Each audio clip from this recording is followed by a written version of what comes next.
Welcome to the first installment of our series on the factors behind the rejection of educational innovation.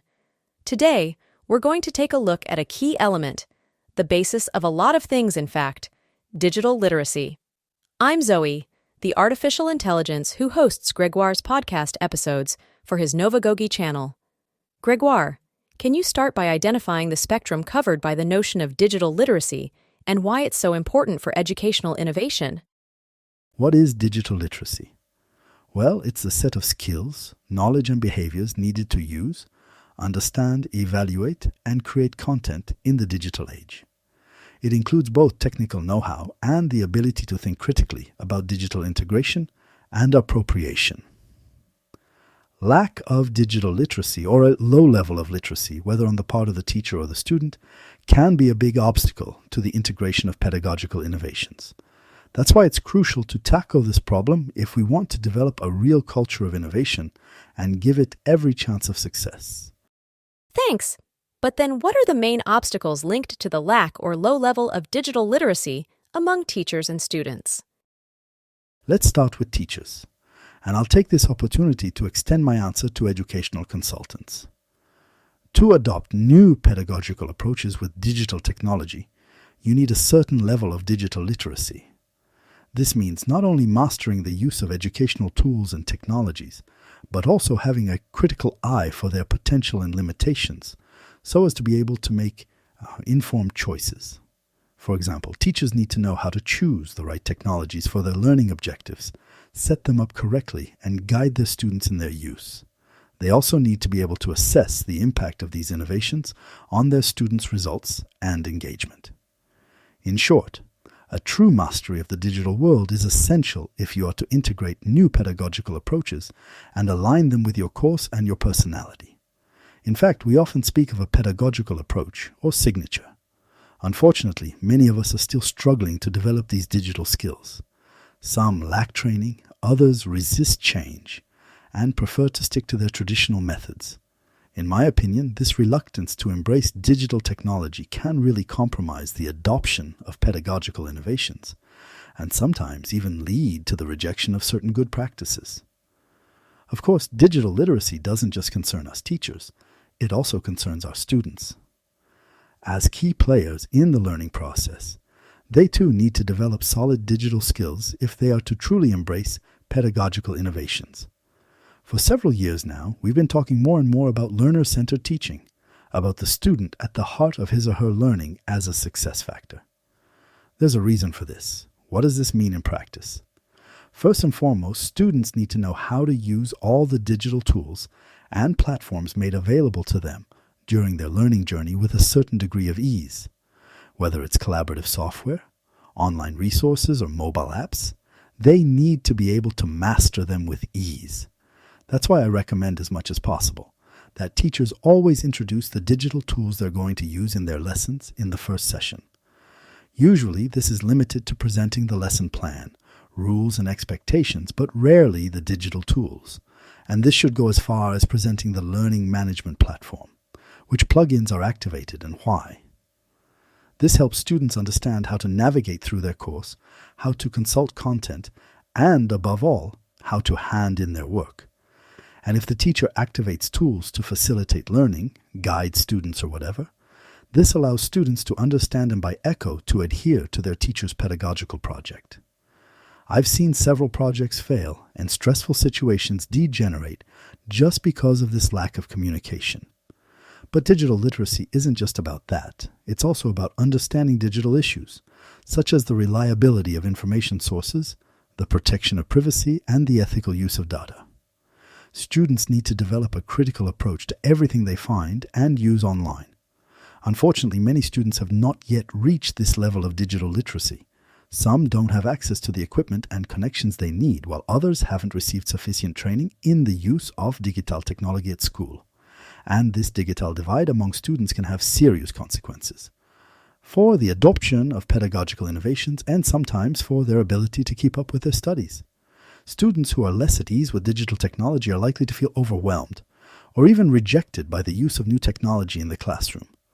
They will either remain passive or outright reject these approaches as too complicated. To solve this problem, schools need to develop the digital literacy of all their students. With targeted training, equitable access to digital resources, and personalized support for those who need it most. But I'm also thinking back to the idea of diagnostic assessments, which in this case don't assess pre-acquired skills, but rather the student's material abilities. But beyond these technical measures, we also need to ensure that the pedagogical innovations proposed are truly adapted to the student's skills and expectations. If we bombard them with overly complex digital tools all at once, it's just likely to put them off even more. To conclude on students' digital literacy, I'd like to come back to the impact this has on pedagogical innovation. Because when students lack digital skills, it creates real obstacles for teachers who want to implement new approaches. Imagine, for example, that you, as a teacher, wanted to set up an online collaborative project with your students. The idea would be to get them to work together on a digital production using sharing and co-editing tools. It could be a great experience for developing their 21st century skills. But if some of your students don't know how to use these technologies, it will quickly become a source of frustration and disinterest for them.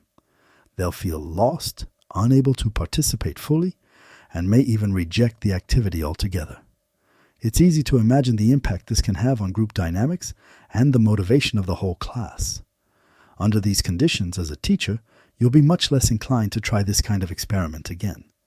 You'll be afraid that you won't be able to support all your students properly, that you'll lose control of the class, in short, that you won't achieve your pedagogical objectives. So you'll be tempted to go back to more traditional, safer methods, even if it means missing out on the benefits of innovation, and even if you want to persevere despite the difficulties and your pupils' lack of digital skills. This will also impact on the quality of production and learning. You won't be able to exploit the full potential of the tools, and you'll constantly have to make compromises, which will be frustrating for both you and them. In short, it's a vicious circle. Students' lack of digital literacy hampers the adoption of innovations by teachers, who in turn fail to develop these skills in their students. In the end, the whole dynamic of improving practices is slowed down. To break this circle, we need to act on both fronts: train students in digital skills and equip and support teachers in the pedagogical integration of technologies. It's a major challenge, but a crucial one if we really want to revolutionize our education systems. Why do you evoke the concept of digital illiteracy rather than electronism? And why do you associate it with a rejection factor for educational innovation? To designate someone who is not digitally literate, we're starting to see the qualifier electronic in the literature.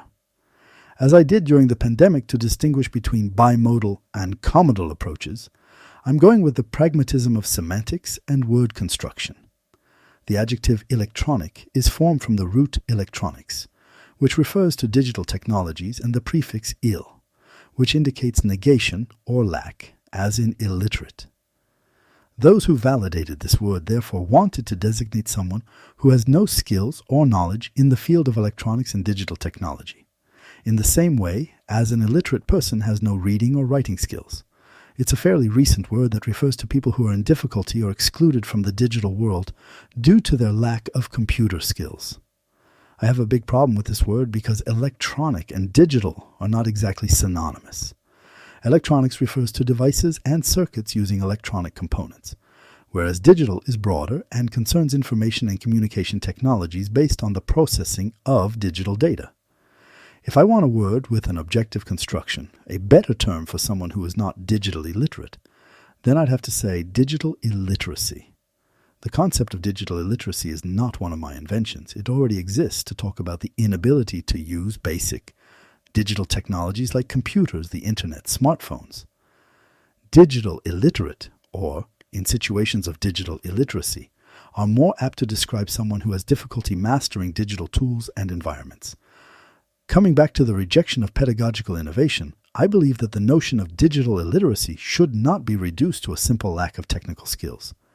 Behind this problem often lie deeper issues, linked to social, economic, and cultural inequalities. Indeed, I would go so far as to link this rejection factor to the digital divide, which has its roots in these same issues. I therefore prefer to speak of illiteracy rather than illiteracy to underline this limitation to using technologies, which is not only the result of a lack of knowledge, but also of environmental and societal factors. In an educational context, this can take many forms. Some students simply won't have the means to acquire the necessary digital tools, while others will be blocked by social or cultural factors. Digital illiteracy is not just a lack of technical know-how. It's truly a multi-dimensional phenomenon rooted in wider inequalities. And unfortunately, the digital divide only accentuates the difficulties of appropriating educational innovations. So to combat this, it's not enough to focus on developing digital skills. We also need to tackle its root causes by acting on accessibility, inclusion, and cultural diversity in education. This can take the form of investment in technological infrastructure, targeted support programs, or raising community awareness of the benefits of pedagogical innovations. A holistic, cross-sectoral approach is needed to enable everyone to make the most of the new technologies. Let's take a break, please.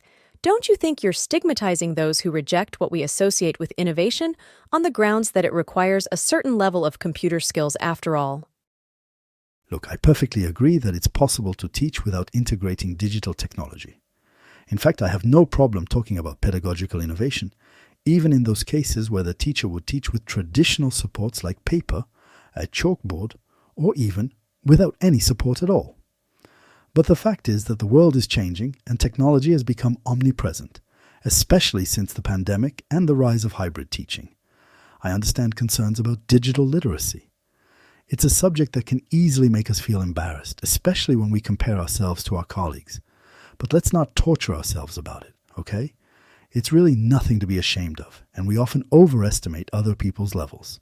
I know that sometimes we feel overwhelmed by our students who seem to handle these technologies so naturally.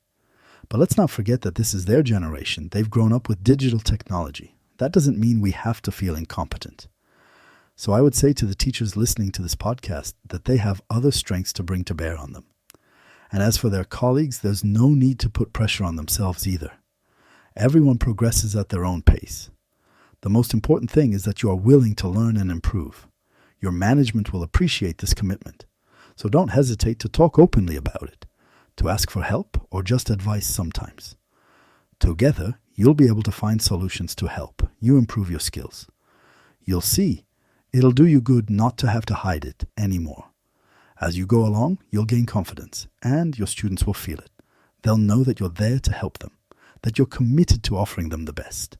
So get started, get trained. It'll become more and more natural.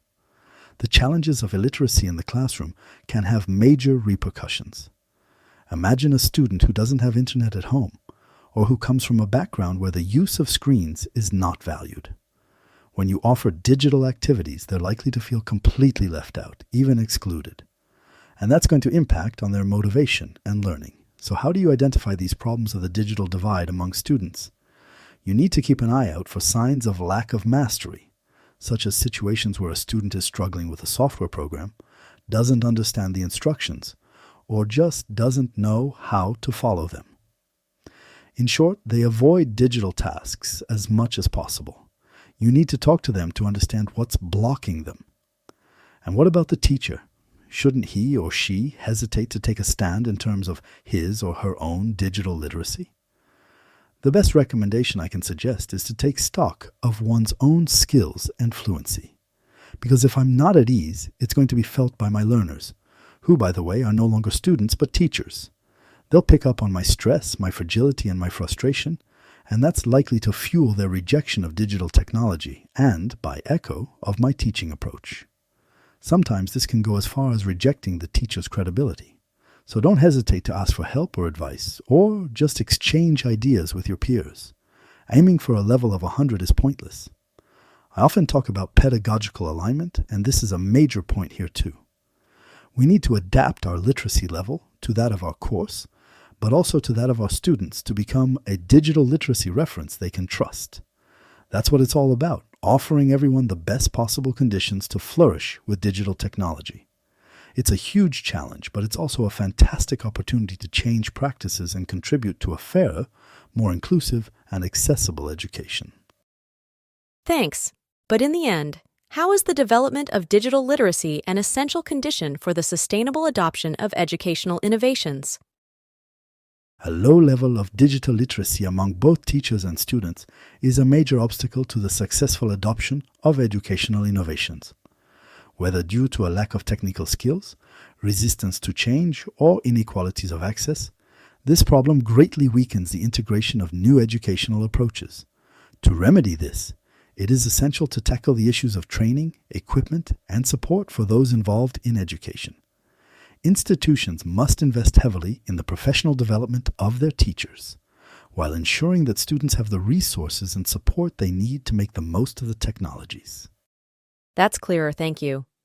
Can you now tell us if you've been able to identify any concrete avenues for developing digital literacy at school and university level?